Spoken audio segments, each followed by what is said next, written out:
प्रश्न क्लास 10 को हो यो पनि हैन। एउटा भाइले सोधेछ हामीलाई यो क्वेशन। यो क्वेशन ग्रुप ए मा आउने क्वेशन हो। क्लास 10 को सर्कल टपिकबाट हैन। यो क्वेशन इजी नै छ हैन, प्राय धेरैले इजी क्वेशन लाग्छ यो क्वेशन हैन। त्यो पनि नर्मललाई एकदम गाह्रो लाग्छ हैन, सिम्पल क्वेशनहरु पनि हैन। कसरी गर्ने र के कुरा भन्छ हेरौँ है। भन्दैछन् find the length of a tangent हैन। र ट्यान्जेन्ट को लम्बाई पत्ता लगाऊ भन्दैछन्। अप टु कहाँ भन्दै up to the point of contact हैन, drawn from point 5 cm far from the centre of a circle with radius 3 cm है। पहिला तपाईले ट्यान्जेन्ट भनेको के हो त्यो चाहिँ बुझ्नु पर्यो हैन। जस्तै हाम्रो एउटा सर्कल भयो हैन, हाम्रो एउटा सर्कल भयो हैन। कुनै पनि त्यस्तो लाइन जसले सर्कललाई एक ठाउँ मात्र छुन्छ त्यो के भयो तपाईको ट्यान्जेन्ट भयो। र जहाँ यो जोडियो नि हैन, यसलाई चाहिँ हामीले पोइन्ट अफ कन्ट्याक्ट भन्दो रहेछौं है। अब भन्दैछन् के भन्छ भन्दाखेरि find the length of tangent हैन, कहाँसम्म up to the point of contact हैन, यहाँसम्मको पोइन्ट अफ कन्ट्याक्टसम्म। ड्रोन फ्रम कहाँ 0.5 cm अवे हैन, कहाँबाट ड्रो गरेछ 5 cm अवे, केबाट भन्दाखेरि सेन्टरबाट हैन। सो यो सेन्टरबाट यसको दूरी कति भयो 5 cm है। र भन्दैछन् with radius of circle 3 cm, जुन यसको रेडियस चाहिँ सेन्टरको रेडियस यहाँ देख्छ हैन, यो कति भनेछन् 3 cm भनेछन् है। र हाम्रो यो जुन यो भयो हैन, यहाँदेखि यहाँसम्मको दूरी, यहाँदेखि यहाँसम्मको दूरी के भयो, यो हाम्रो ट्यान्जेन्ट भयो हैन।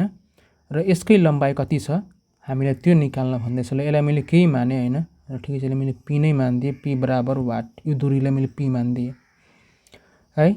अब हामीले सर्कलमा के पढ्छौं भन्दाखेरि एउटा थ्योरम पढ्छौं हैन। थ्योरममा के भन्छ भन्दाखेरि एउटा सर्कलमा हैन, एउटा सर्कलमा एउटा ट्यान्जेन्टले हैन, एउटा ट्यान्जेन्टले केसँग रेडियससँग जहिले पनि 90 डिग्री को कोण बनाउँछ भन्ने कुरा हामी पढ्छौं हाम्रो थ्योरममा है।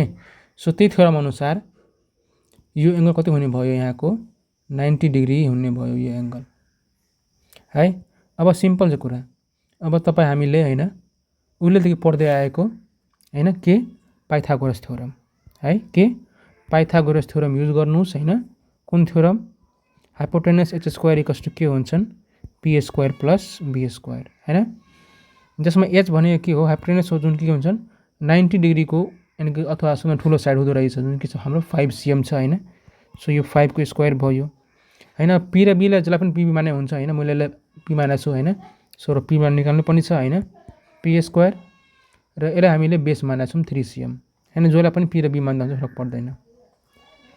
सो कति हुने भयो यो 25 equals to p square plus 3 3 9 हैन। सो p स्क्वायर इक्वल्स के हुने भयो 25 माइनस 9 यानी कि कति हुने भयो हैन 16 पक्कै पनि होला हैन। सो के भन्छन् 16 भनेको कति हो तपाईको 4 को स्क्वायर हो, यानी कि p बराबर के भयो 4 cm हाम्रो आन्सर भयो। निकै नै सजिलो क्वेशन छ यो, र यो क्वेशन निकै नै इम्पोर्टेन्ट हो।